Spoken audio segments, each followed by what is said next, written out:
In this video, K-means clustering using multilayer perceptron (MLP) in CUDA is a follow-up to a video we posted a few weeks ago. We revisit the same example but present it in CUDA here. The explanations of some principles may be brief here as we have explained the principles in more detail last time. An overview of this topic can be found at this link. We know that K-means clustering is an unsupervised learning algorithm, and multilayer perceptron MLP is a supervised learning process. K-means MLP combines these two processes. It works like this. It first finds clusters of a large data set using K-means clustering. Then it trains the MLP using the data set and the centroids found, or the clusters found by the K-means clustering. The trained MLP can be used to find clusters of new data sets. The advantages of this method is that we only need to train the MLP once. Then it can be used to classify new data efficiently. We do not need to go through the K-means clustering learning algorithm again.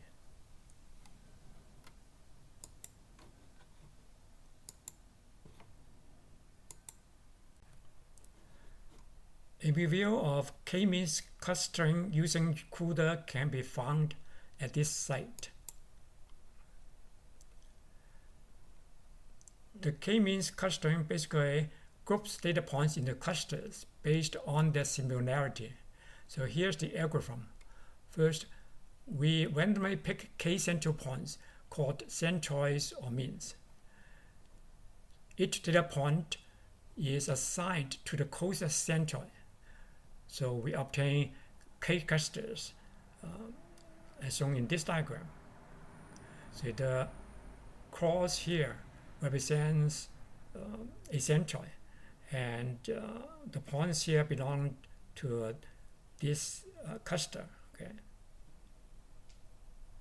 Then we update the centroids by finding the average position of each cluster. So we calculate the average position of these points.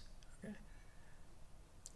And then we iterate the process for a number of times until the clusters become stable. The following is a CUDA implementation of the K-means clustering algorithm. Okay. So we use one thread to associate with one point. Now let's copy again these programs and try it out. We discussed this in the previous video before.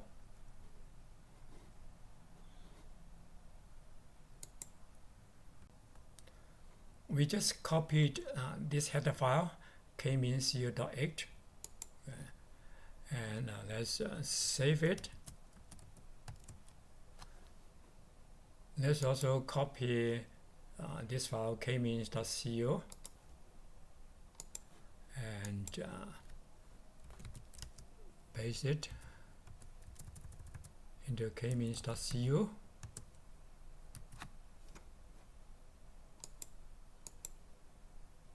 And save it. Then let's compile it.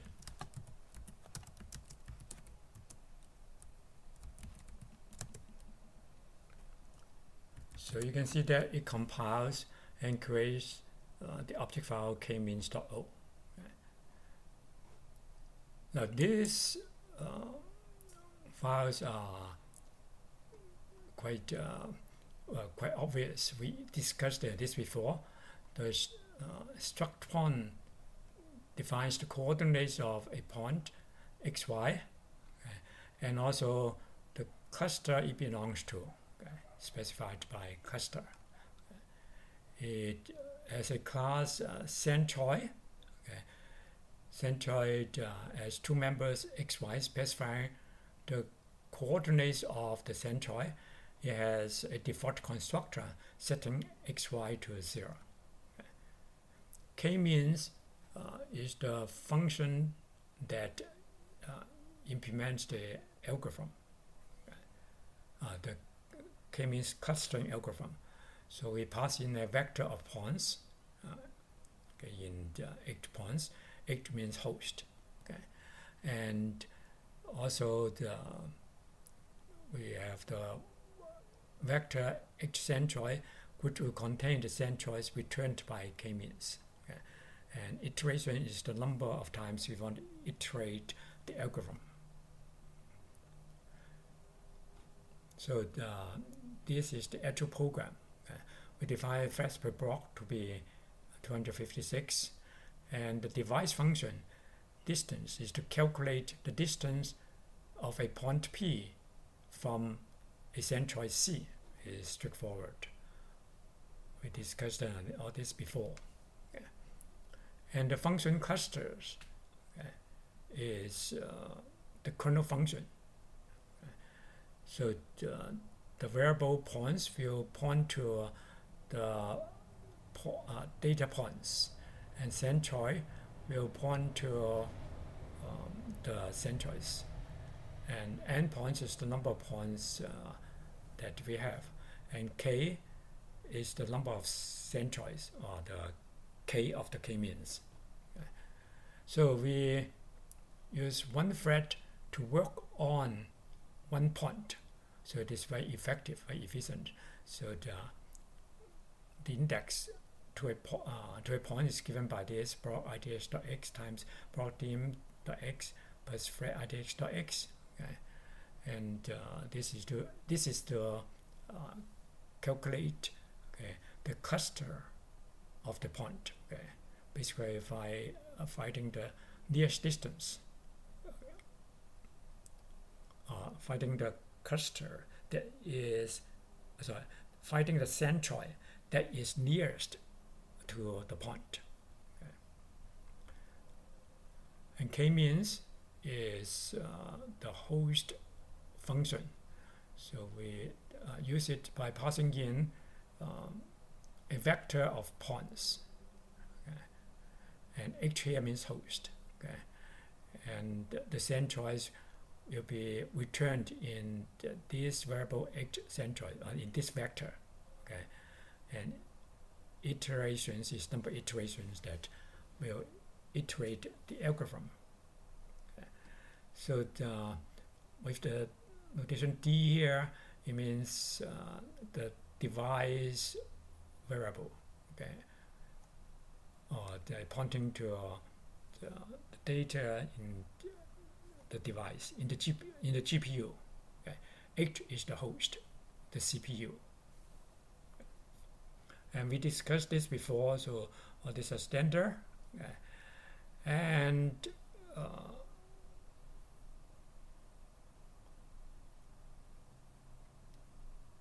so here's the main part. The number of blocks that we need is the ceiling function of number of points divided by threads per block. Okay, and then we call the kernel function clusters, passing in n blocks, okay, and then threads per block, with these pointers, d points, d centroids, n points, k. So the centroids will be returned in d centroids. Okay. And we could copy that back to the host, and then calculate the new centroids. So this is the Kmeans clustering algorithm.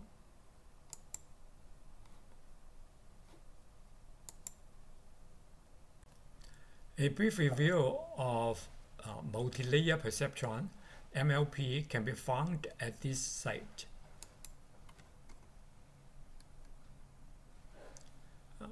Briefly, a MLP consists of an input layer, one or more hidden layers, and an output layer.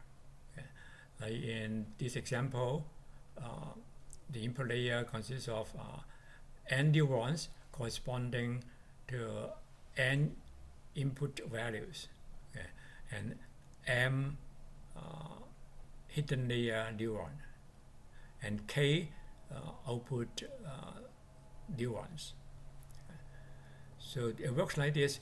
We feed the MLP an input pattern x, say x1 to xn, from the data set we prepared. And this MLP will generate an output pattern, say y from y1 to yk. And this output pattern will be compared with the target output or the desired output. We obtain the errors, and we use these errors to adjust the weights between the input layer and hidden layer, and also the weights between hidden layer and output layer. So we repeat this process. Eventually, the predicted output will converge to the target output.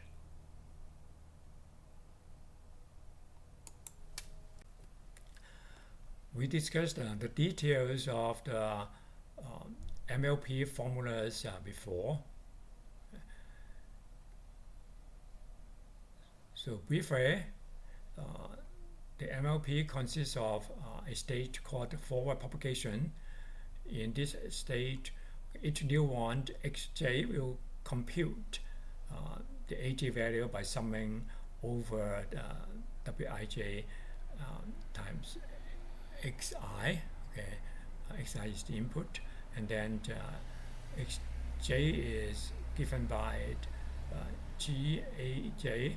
G is the activation function, and we choose the sigmoid function to be our activation function. Okay. And the derivative of sigmoid function is like this. And then we usually include a bias, okay, to get better results. And we then calculate ZL using this formula, sum over the output weights times xj, okay, and feed this CL value into an activation function to obtain the output YL. Okay. And then in the backpropagation process, we calculate the error, okay, and delta L delta J using the derivative of the activation function, and we update the weights according to this formula. Okay. So we discussed this in detail before, and we also discussed the CUDA implementation. Okay. So we'll use 3 groups of threads. One group is for input nodes N1, and one group is for hidden nodes M1, the other is for output nodes K. So N1 here is the number of inputs plus the bias. So basically N plus 1. And this is N plus 1. And M1 here is the number of hidden nodes plus the bias, so it is M plus 1, and K is the number of output nodes. Okay. So this is the full implementation of an MLP in CUDA, okay. And we discussed this before. Now we make slight modification to this program for our problem.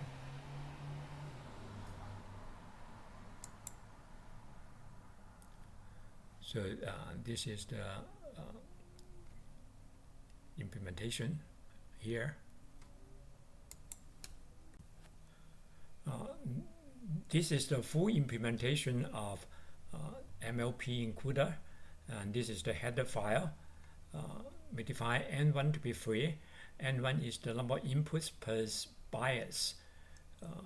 We have two inputs for the XY coordinates of a point, and the number of hidden nodes is 6 plus 1 bias, so M1 is 7, and K is the number of outputs is 4. That means we have 4 clusters, and number of samples is 600. That means we'll use 600 points to train the MLP, and eta, the learning rate, is 0.5. So this is the class MLP. We use the same notations as we used in the math formulas we discussed. So Y is the output, predicted output. C is the linear sum of waves and hidden nodes. Now the variables preceded by D for the device used in the GPU. And these are the functions. The activation function, derivative of the activation function, that is a sigma function. And so the predicted function is the forward propagation, and train is to train the MLP with the vector points that we pass in, and with that many apples. Now this is the main program, nlp.cu. So for simplicity, we make the input waves and output waves to be global. So input waves W is N1, M1, and this is from the hidden nodes to the output nodes. So this is M1K, and the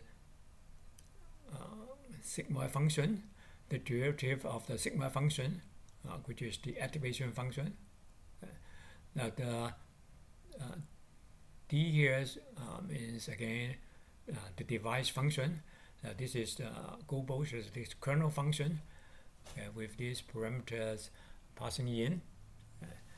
And so in using the D forward, we call it like this. So in the train process, this is the forward. So we use only one block, and N1 plus M1 plus K threads. So we use more threads than we need. It's mainly for simplicity. And later when we call the D forward, we also use one block, and threads. Threads are three-dimensional, defined here, N1, M1K, for input, hidden, output layer threads. But again, we use more threads than we need. Just write it in a simple way.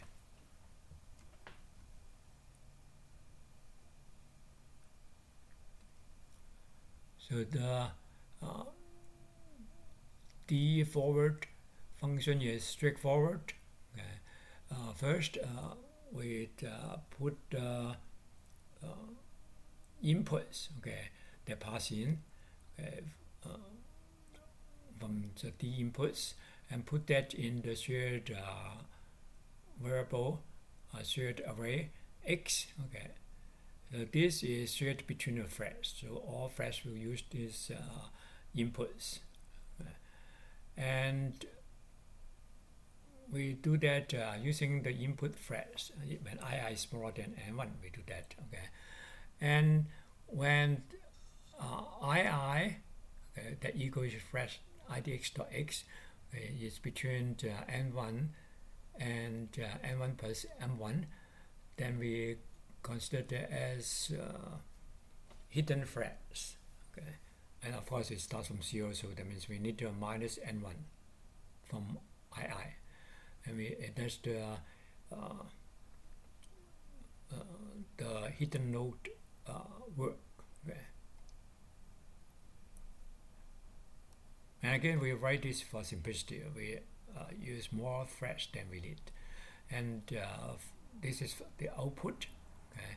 When II is larger than or equal to n1 plus m1, then we use that as output threads, and it carries out the output calculations. So that's the D forward, and after the D forward, we call the D backward. Okay, using this, okay, passing in what we get from D forward. Okay, are these variables.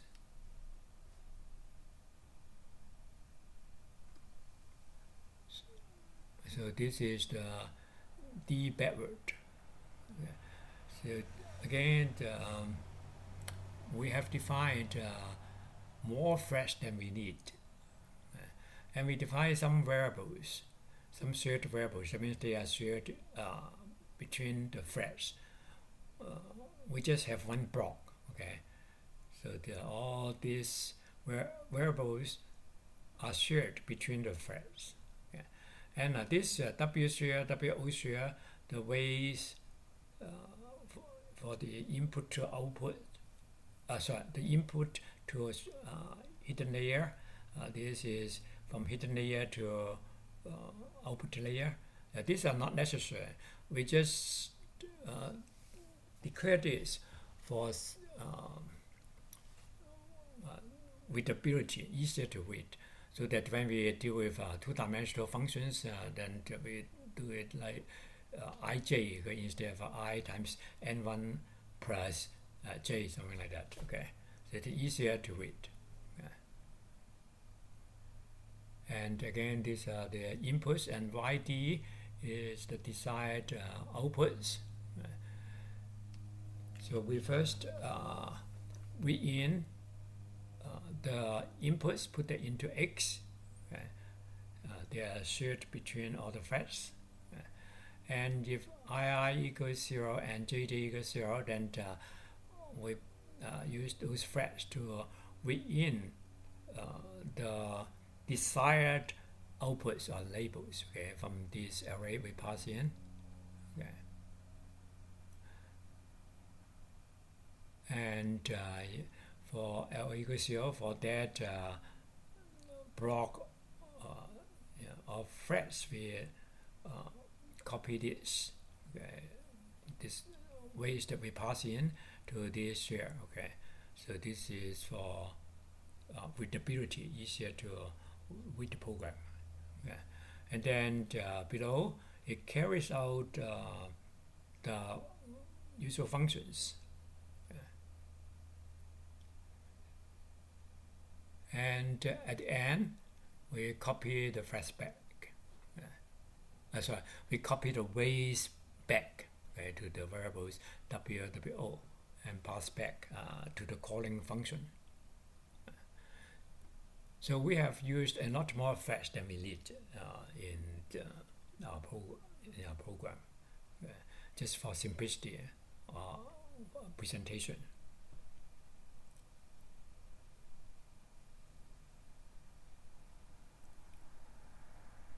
And this is the train.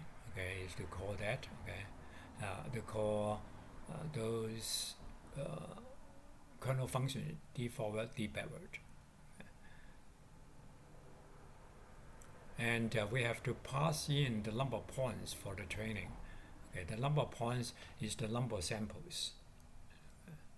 So each point is a training sample, and each point has a centroid.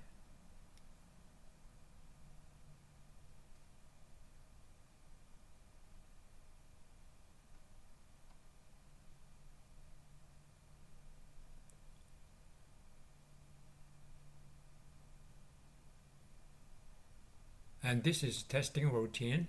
Okay.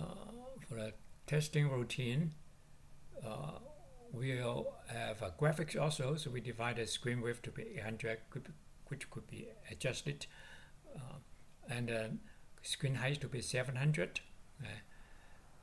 and we have a function classifier to classify an input array, whether the cluster is 0, 1, 2, or 3. Okay, so we just take the maximum value. So, okay, for example, if it is in cluster 0, then in binary it is 1, 0, 0, 0.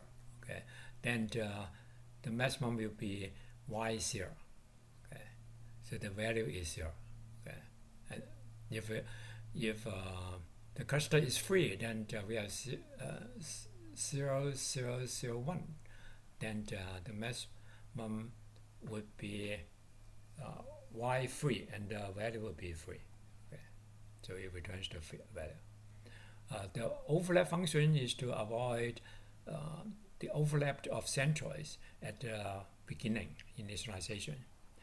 Use MLP is to cluster the points using MLP, not the Kmeans clustering algorithm. So after training, we can use the MLP to cluster points. Okay? And we can try that and print out the results. And so this is the main.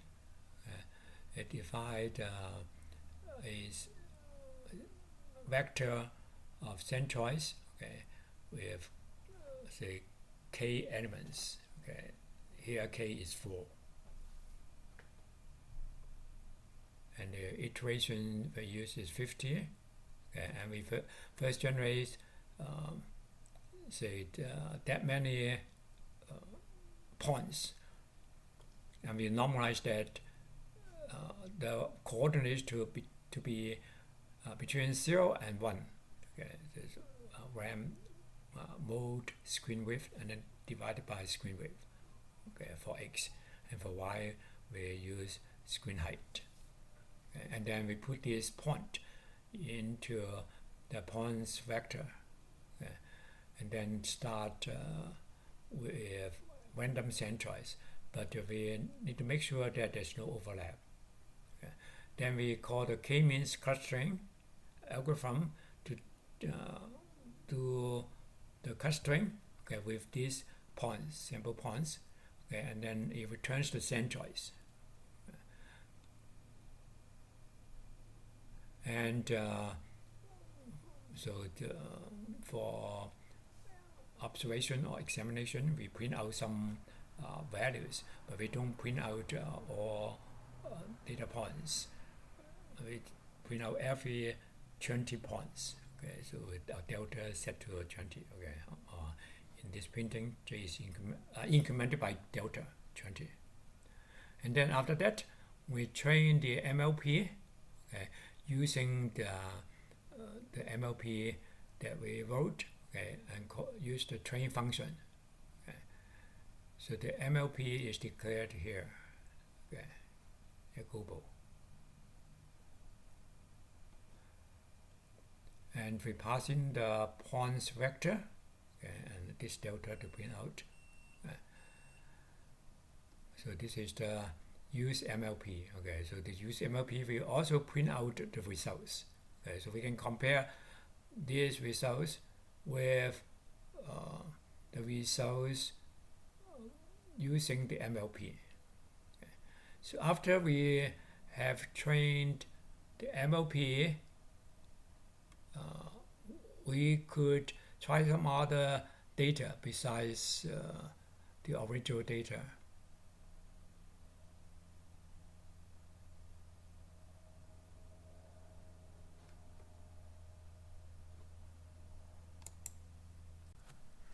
After use MLP, we have a get care statement, which is to give us a pause. When he enter or a key, then the graphics routine will be executed. So here are the graphics routines. So they are pretty standard. represent a 2D interface for us to enter points. This is the initialization of a graphics, and in the graphics interface, it allows us to enter the click the screen using the mouse, and you draw a dot at the point, and we put the point that we just clicked into this point vector. Point vector. Now this point actually is again the normal coordinates are normalized to 0 and 1, because they are divided by screen width and screen height.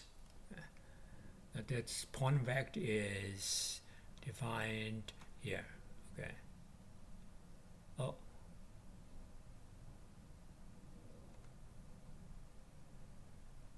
is here. Point vector. And draw dot. This routine draws a dot.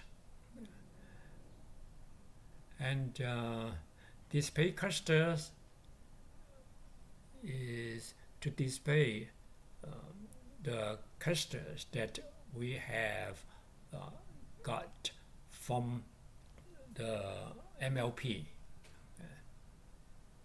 So we use different colors to represent the different clusters. We use red, green, or blue for the clusters, and the fourth one is black. And we also display the centroids with large point size, with color magenta.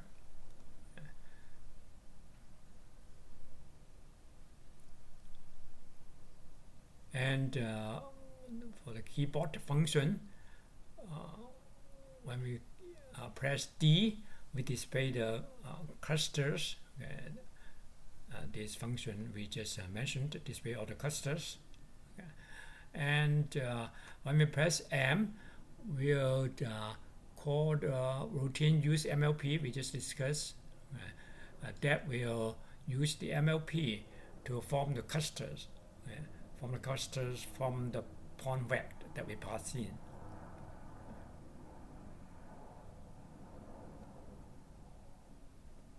So this is the use MLP. And well, in that case, the delta is 1. Now,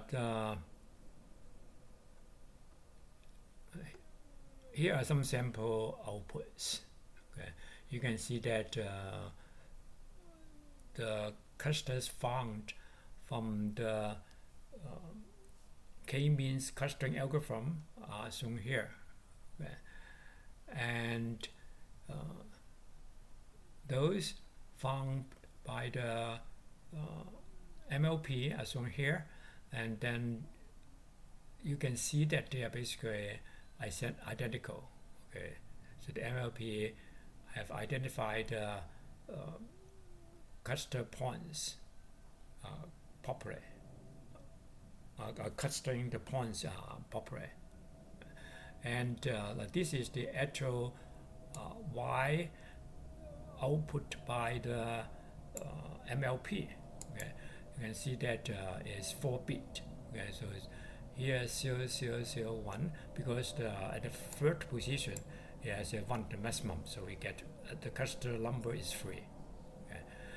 And here, so 0.9 is the maximum among all this, and it is a position 0, so the cluster number is 0. And here, 0.8 is maximum, and it is a position 1 or bit 1, so that we have cluster 1. And here 0001, so the third bit is the maximum, so the cluster number is 3, and so on. So here's a sample output using graphical interface. So these are the dots. So we have red, that belongs to this cluster, and the blue dots for this cluster center, and green for this one, and black for this one. So that means the algorithm cluster the points properly, okay, even though they are different from the training points.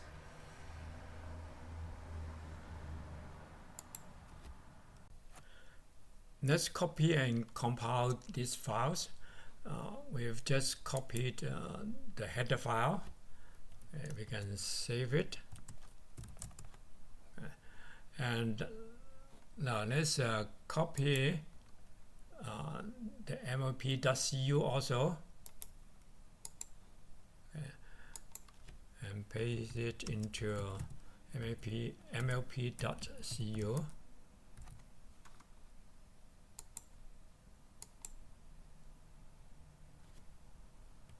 And save it. So we just copied this file, and we could compile this.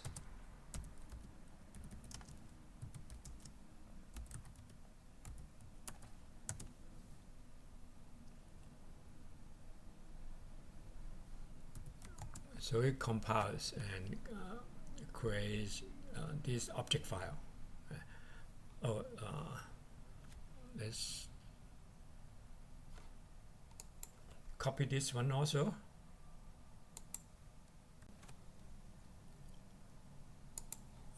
This is the testing routine. So we can copy this and again paste it into test KMLP.cu.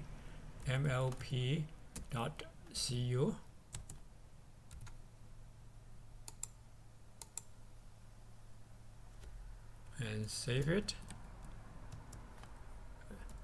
And now we can compile this.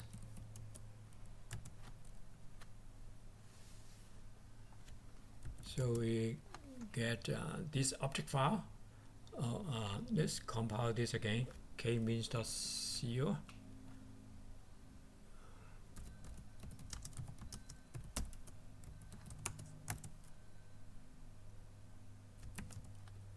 So we get this, and we can link this together, and MVCC. Suppose we call the output file to be test.kmlp. We link all these object files, and also the graphics libraries, because we'll use graphics.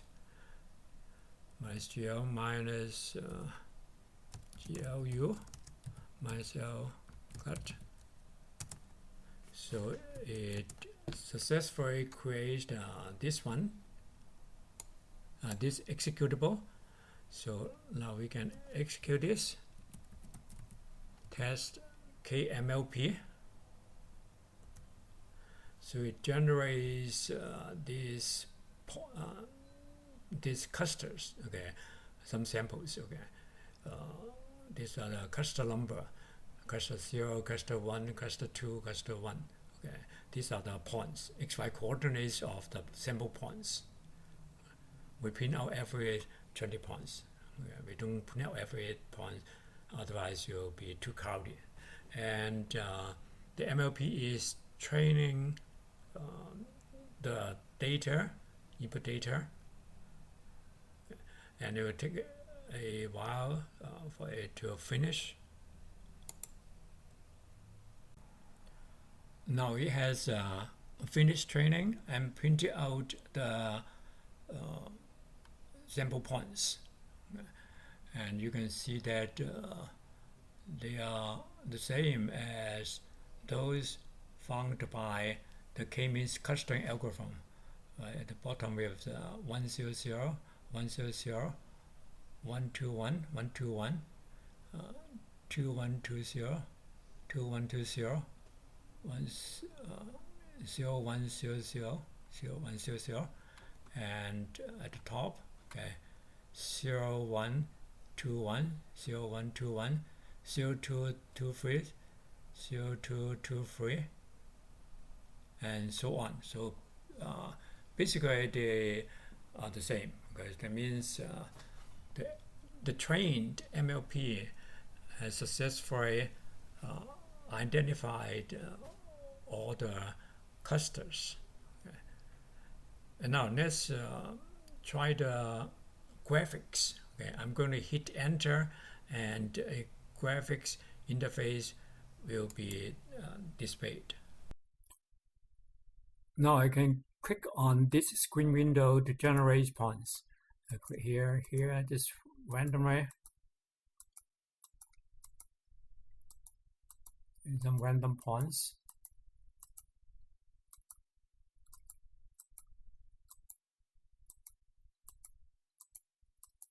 Okay, and I'm going to press the key M, which will call the routine to use MLP to cluster the points. And then I press D to display the clusters. Okay, you can see that the points are clustered into red, green, blue, and black. Okay, so this is the red clusters with the center. The large point is the centroid. Okay. And green, another cluster, and a blue, okay, another cluster, and black. Okay. I can add more points randomly here, a point here, a point here, and a point here. I just randomly add some points. Okay. And I press M again, and then D to display.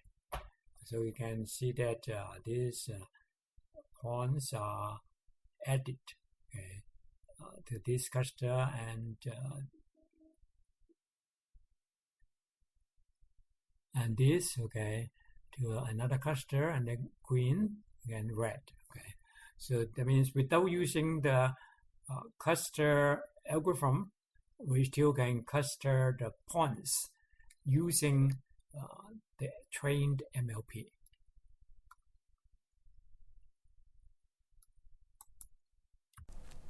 Sometimes it is easier to compile the programs using a makefile like this sample. Now let's copy this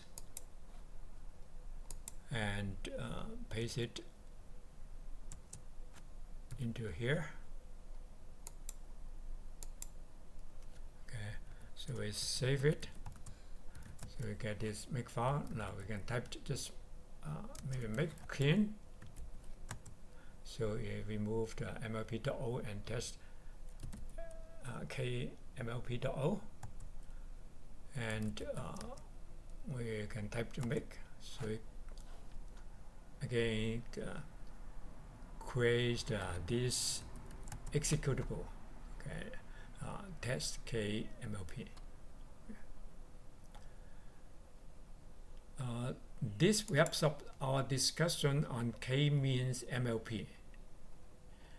By the way, the laptop I used to write these CUDA programs is over 13 years old. While it may not support some of the latest CUDA features or be ideal for complex applications, it's still a great platform for developing simple educational examples like the ones I've shared in the videos.